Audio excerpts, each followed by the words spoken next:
Thank you very much. I am very Marina. happy to be here Marina. with all of you, but I apologize because my English is bad, and I'm going to speak in Spanish. I think someone is going to translate or not? No problem. No. We'll try to do something. Okay.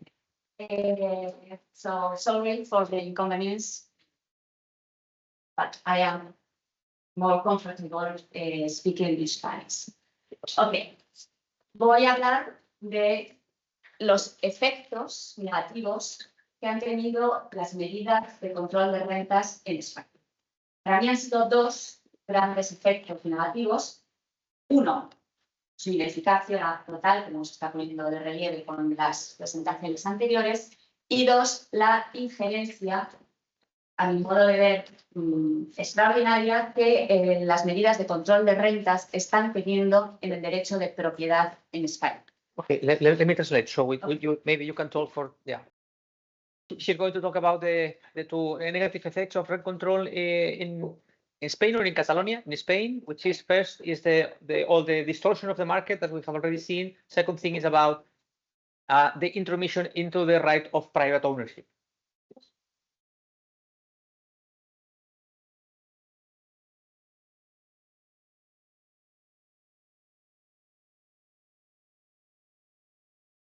En segundo lugar, muy brevemente, haré un repaso a esas medidas de control en Europa para poner los antecedentes.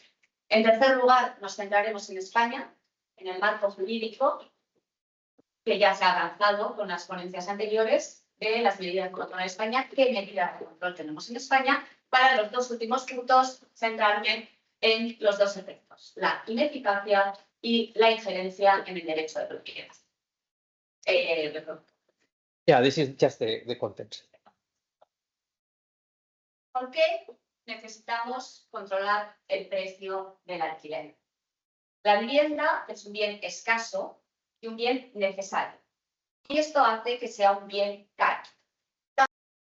Tanto en venta, en España, son datos de España, el precio de la vivienda ha subido un 5,7 en el 24, en datos actualizados del 25, está ya en un 5,3%, en el interanual ha subido ya un punto más, está en el 5,3, está manteniendo, pero sigue subiendo, se modera el nivel de ventas, pero se mantiene muy alto y hay una demanda de compra de viviendas muy alta. Tendencia al alza. En alquiler, ya se ha puesto de relieve, ha subido un 16,1 y en el último año un 10% casi más, fecha de idealista, de los datos idealistas del último trimestre del 25. Estamos ya, por lo tanto, en un 26,5 de incremento del precio de alquiler en España, con un incremento salarial en España de un 6,3. Esto nos lleva a una brecha brutal y un sobreesfuerzo que tienen que hacer los españoles para comprar o alquilar la vivienda. Son los datos. La vivienda está cara. Okay, I think it's quite understandable because the slide is in English. If you have any queries, maybe we can go on and then we'll see, yeah? ¿Por qué está tan cara? Obviamente hay un descenso de una falta de oferta válida en España. ¿Por qué esta falta de ofertas? Porque creció la demanda, los costes laborales para construir la vivienda son altísimos, los costes de construcción son altísimos, hay falta de suelo y además se está produciendo, como ya se ha dicho, una desviación de la oferta hacia otros tipos de mercados, sea el alquiler turístico, el alquiler residencial, de habitaciones, etc. Todo esto nos lleva a un descenso de la oferta y a una necesidad de 120.000 unidades de viviendas en España.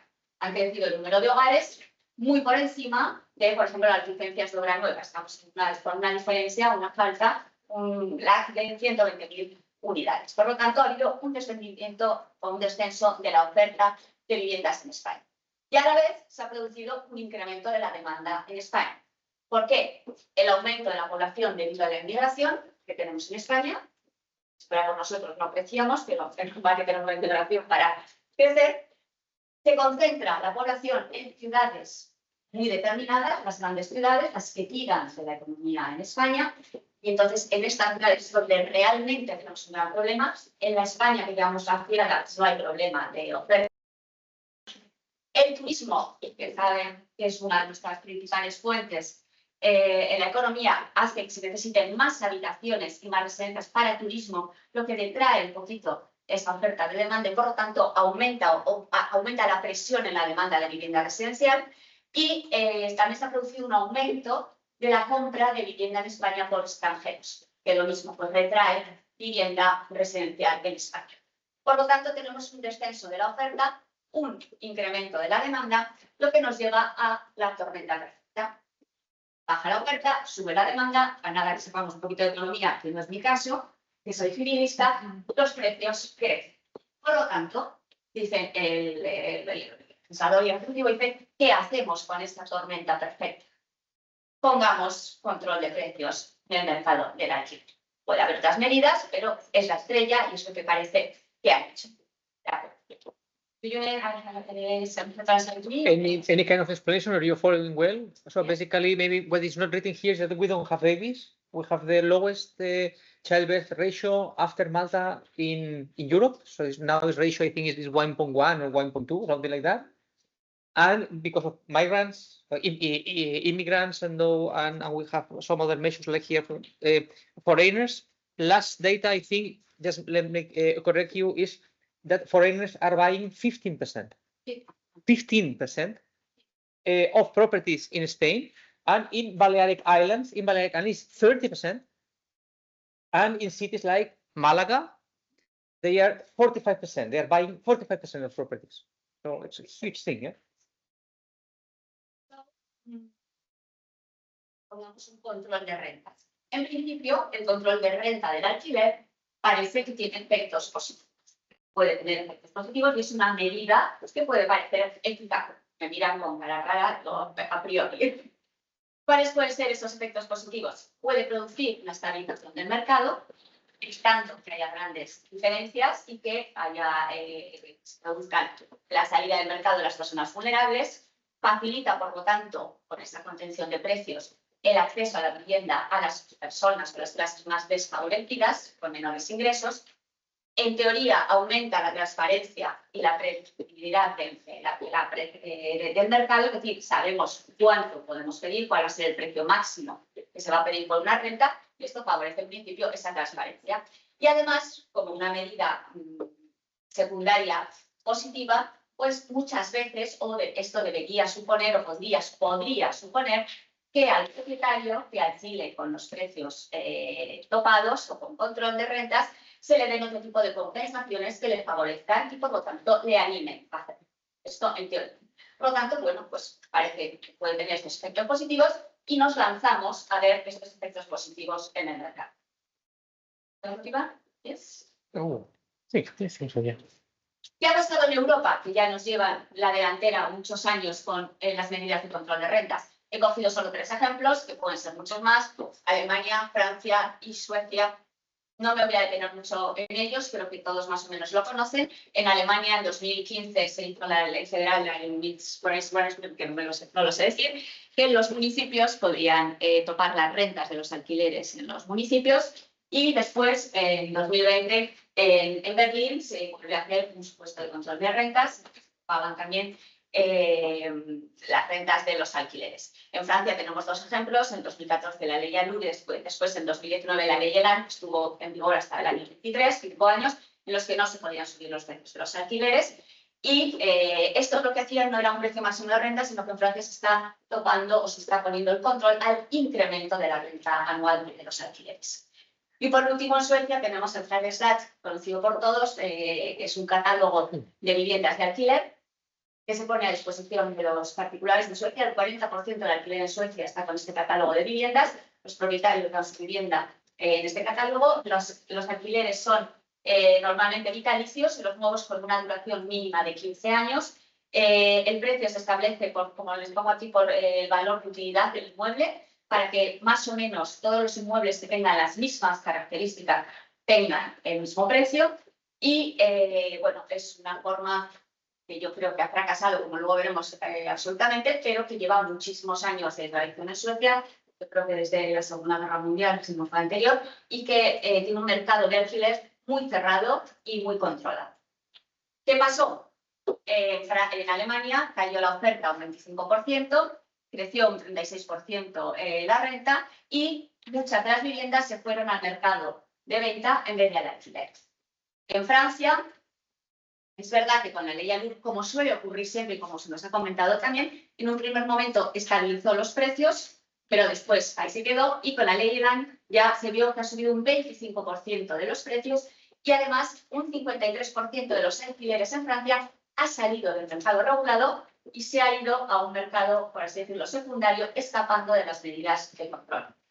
En Suecia, como les decía, esta lista de alquileres pues ha sido, desde mi punto de vista, un fracaso absoluto. Hay una media de 20 años de espera para poder acceder a un inmueble en alquiler en Suecia y se han ido también, se han escapado del mercado de renta hacia el Bostad, que es una cooperativa de 3-4 viviendas, que lo que tú compras son las participaciones en esa cooperativa, no el dueño, no es una copropiedad, es una cooperativa y realmente pagas los gastos de comunidad, puedes ceder el uso, no puedes venderlo porque realmente no tienes una propiedad, sino simplemente eres socio de una cooperativa de viviendas en la que te instalas. Ha crecido el Bostad y se ha generado una desigualdad social en Suecia brutal. De los que pueden acceder a sus mercados controlados de renta, los que están fuera por unos alquileres carísimos o han tenido que acudir a la alquiler.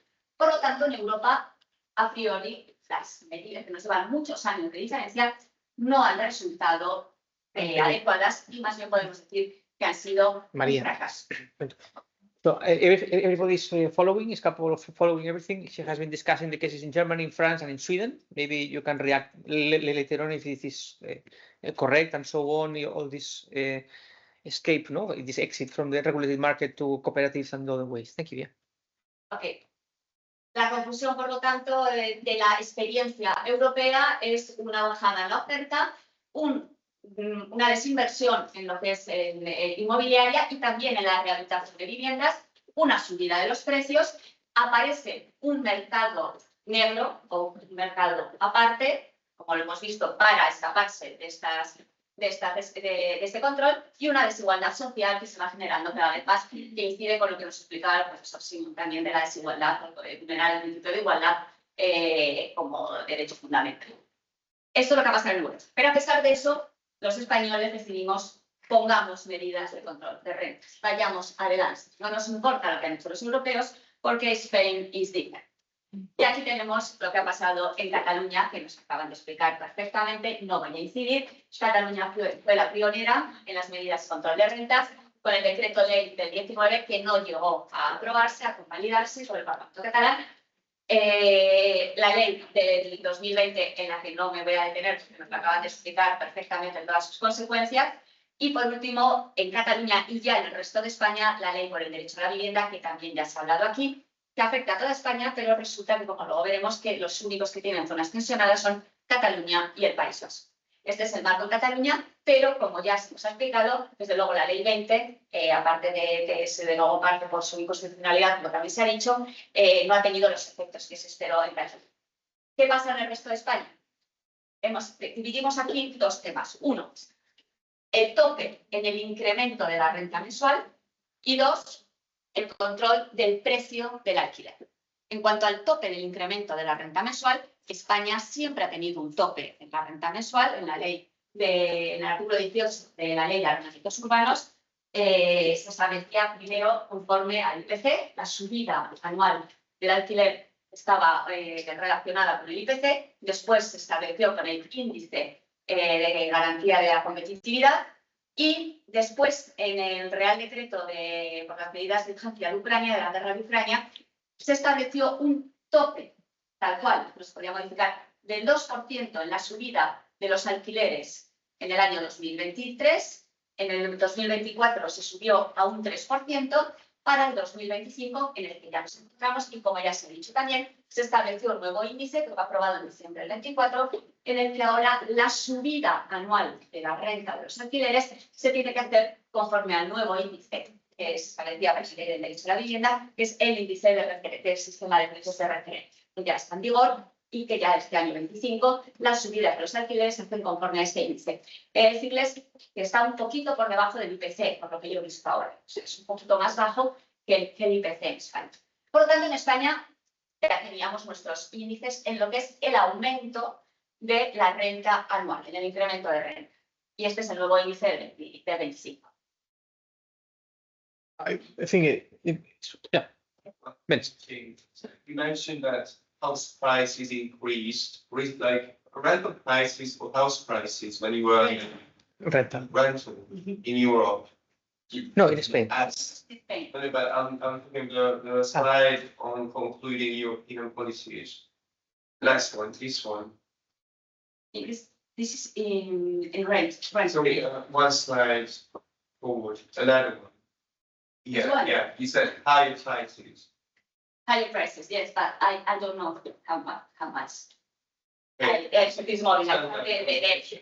here, but I don't know. Rental. It's always the rental, sorry. And this is in Spain. Bien. Tenemos el incremento de la renta, controlado de esta manera en España, pero además, como decía, la gran novedad, que también ya ha explicado antes el profesor Simón, es con la ley del derecho a la vivienda, se establece por primera vez un control del precio de renta, no solo el incremento anual, sino el precio de renta. Y lo tenemos en el artículo 17.6 y 17.7 de la Ley de Arrendamientos Urbanos, que se introduce por la ley del derecho a la vivienda para las zonas tensionadas, solo para zonas tensionadas. Las zonas tensionadas en España son Cataluña y Países, ¿vale? De momento, es lo único que tenemos donde se aplica. También ya nos lo ha explicado el profesor Simón, que se necesita en estas zonas, las zonas tensionadas para el artículo 17.6 nos dice que no podrá subirse el precio máximo del alquiler cuando sea un alquiler a partir de la ley del 24, que no haya estado alquilada la casa en los últimos, que haya tenido un contrato de alquiler en los últimos 5 años, no podrá ser superior al precio medio del último año de alquiler. Eso es lo que nos dice. Es decir, no podemos subir más. El último año que tenía el precio que tenía en el último año de alquiler tiene que ser el límite máximo del nuevo contrato de alquiler. ¿Vale? So, let me explain this, please, because it's rather complicated. Now since 2023, we have a rental freeze in Catalonia and 2 or 3 villages in the Basque Country. Rental freeze. So for new contracts, you have to put just the same amount of the previous tenant, and we have the cap in the rental increase according to this rental index that has been explained so far by Hector and the other ones. Yes, we have 2 things. Para áreas tensionadas, para todos los contratos de alquiler de áreas tensionadas. Le repetimos cada vez, only two, Cataluña and Basque Country. Y además, el 17.7, para los grandes tenedores en zonas tensionadas, establece otra nueva limitación. Y nos dice que el precio máximo será el precio señalado en el sistema de índice de referencia, que nos ha explicado perfectamente el profesor Simón. ¿Vale? Con lo cual, aquí ya no es el precio de los 5 años anteriores, sino directamente para grandes tenedores en zonas tensionadas, el precio máximo del alquiler será el que establezca el nuevo sistema de referencia de precios establecido por el Ministerio. También, si no había habido ningún contrato de arrendamiento en los años anteriores, se le aplica también este 17.7, es decir, el precio que establezca el nuevo sistema de referencia. ¿Vale? Estas son las limitaciones. Por lo tanto, no se puede poner libremente el precio que uno quiera, sino que está perfectamente tensionado. Me dirán, es solo zonas tensionadas y es solo para grandes tenedores. Pero recordemos que la vivienda tensionada es aquella persona que tenga 5 inmuebles, no está. So maybe I clarify this. She has said that we have this rent freeze according to the previous contract. Yes, but what happens if there was no previous contract? And then we have this index that is applied to large tenants. So they have also to follow this index, and they have and if there was a previous contract, the lowest of the 2 prices. Yes, the system we have. ¿Qué ha pasado? cuáles han sido los resultados de estos 2 últimos años desde que se aprobó en el 23 la ley por el derecho a la vivienda, con los topes de renta, el incremento y con la contención de precios, el precio máximo que se puede poner. Bien, como ven aquí, la oferta de renta en el año 22 en España era de 900.000 viviendas para alquiler y en el 25 son 700.000. Por lo tanto, la oferta ha caído 200.000 unidades de viviendas para el alquiler.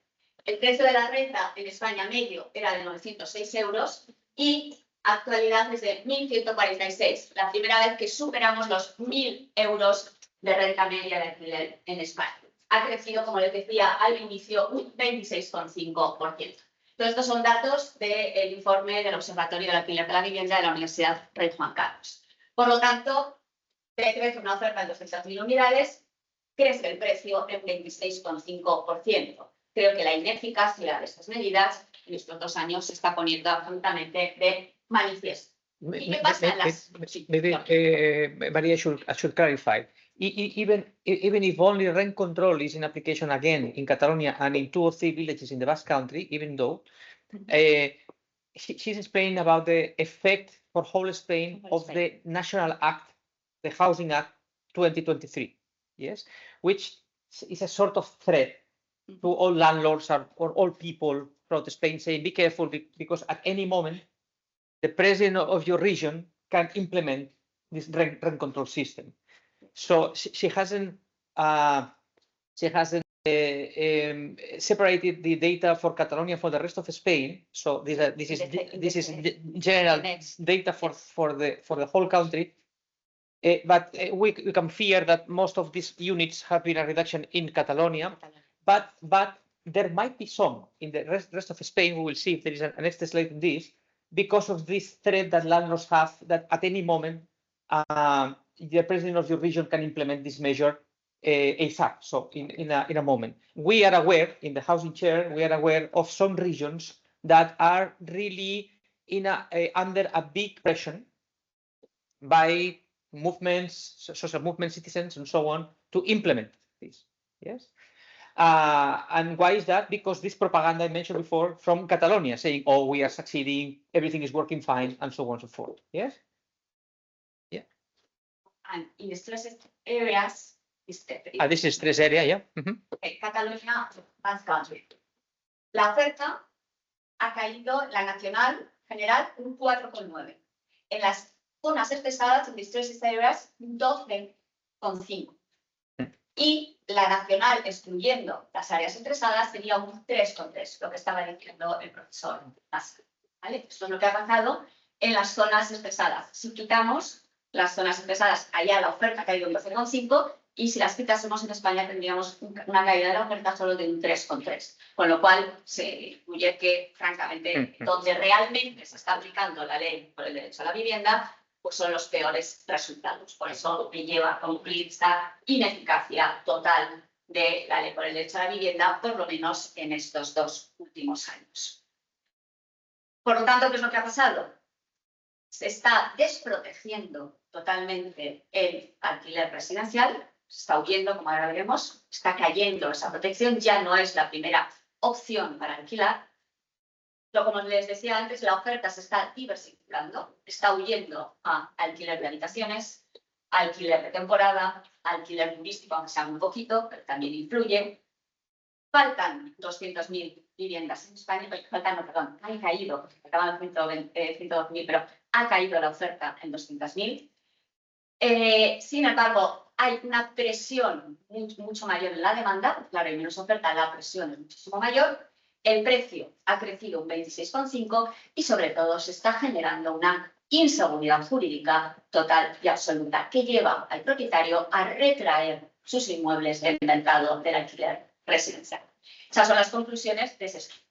Como ha comentado antes el profesor Nassarre, ayer mismo salió el informe de la Generalitat de Cataluña, por eso mandé de nuevo la diapositiva, y nos dice todo lo contrario. Nos dice que de enero a marzo del 25, en Cataluña, esto es informe oficial de la Generalitat, han caído los precios un 4,9 Y, sin embargo, los contratos han subido de alquiler, han subido, no tengo el porcentaje, pero han subido de una manera exagerada. Había aumentado sobre todo, se había desplazado muchísimo también el alquiler de temporada, si no recuerdo mal, pero habían subido, nos ha explicado antes el profesor Nassarre a qué se debía esto, efectivamente porque han sacado los contratos pequeños, porque se han prorrogado muchísimos contratos y por lo tanto, al haber menos retraída, pues parece que aumenta el número de contratos, pero no es real.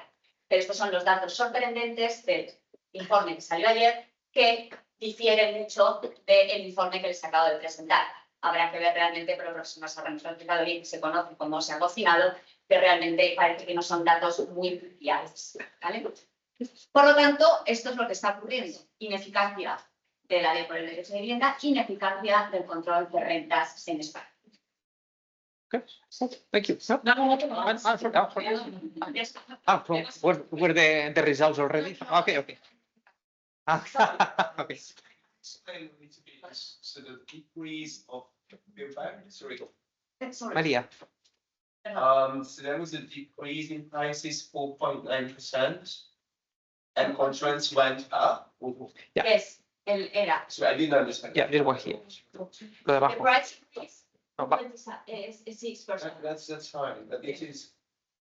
But you, the new report. And the new report of the price decrease in 5%, more or less. And the number of contracts increase. Went up because of the brand regulation. No. The one regulation, yes. In That's Catalonia, quite contradictory. well, in Catalonia, the January to March. Okay. But I think it is not real. Professor has explained Yeah. before I can. why is the reason. I can explain again, but it's rather complicated. But Professor Goni is saying that it's shocking for her to find that all her results are completely different from what the governor of Catalonia said the day before yesterday, saying, okay, she has just shown that there has been a decrease of contracts, an increase of rents, and so on. But the governor of Catalonia is insisting that it's working, no? And then I just explained why. It's because so the average rent has decreased in this amount, and in Barcelona they claim that it is 9%. It's not only 4.9%; it's the decrease of 9%, of 8.9%. And why is that? Because the size of the properties now is 3 square meters less than the. Calculated not by square meter, but by property. Well, they calculate they calculate by square meters, but the square meters are 3 square meters less, which means that of course the rent is less because the flats are smaller. Smaller flats, you pay more. No. Square meter than for larger flats. No, they take.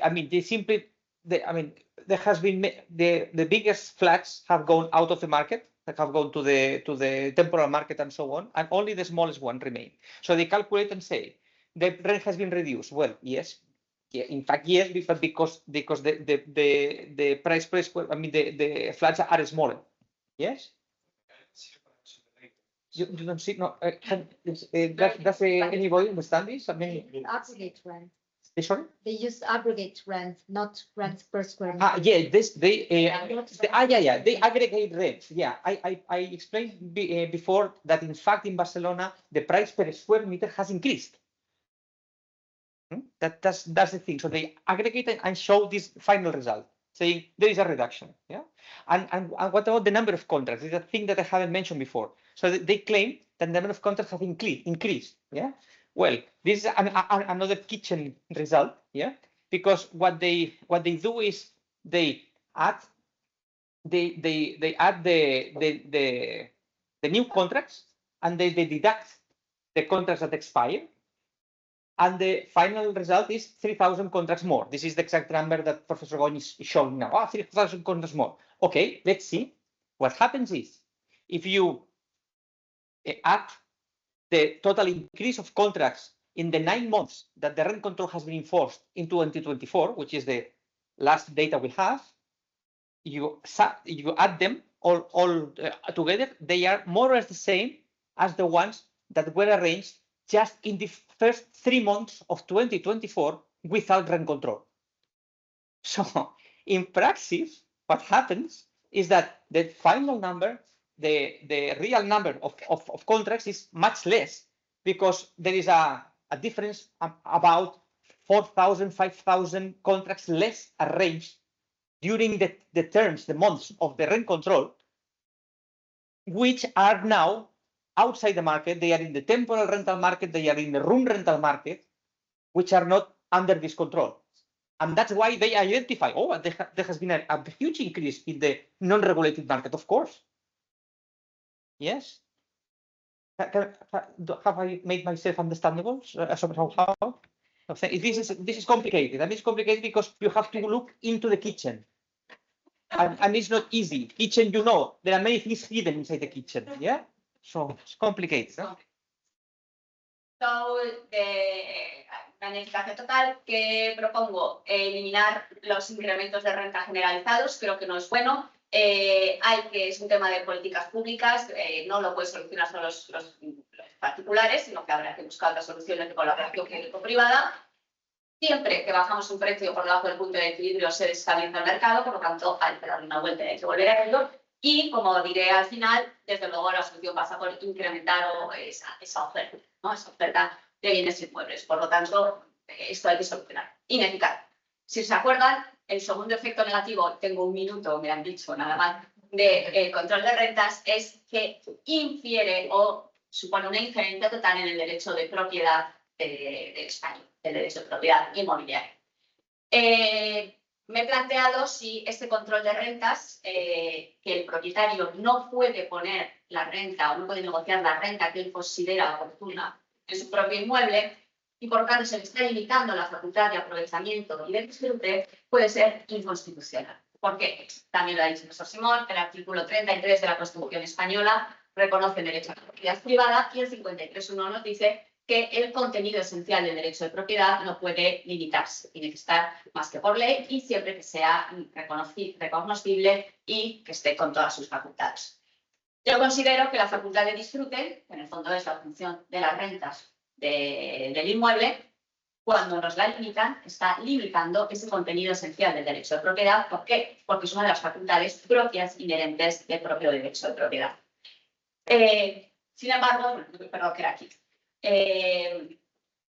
Está limitando el principio de autonomía de la voluntad de las partes y creo que se está vulnerando el principio de los criterios de proporcionalidad, que ya he dicho el Tribunal Constitucional que en este caso no aplican, y el de razonabilidad, que él dice que sí y yo creo que no, y ahora lo vamos a ver, se están vulnerando. Por lo tanto, creo que sí que hay una posible vulneración de inconstitucionalidad de se está limitando el derecho de propiedad reconocido en el artículo 33. Sin embargo, como también se ha dicho, nuestro Tribunal Constitucional en la reciente sentencia de enero del 25 dice que no hay ningún.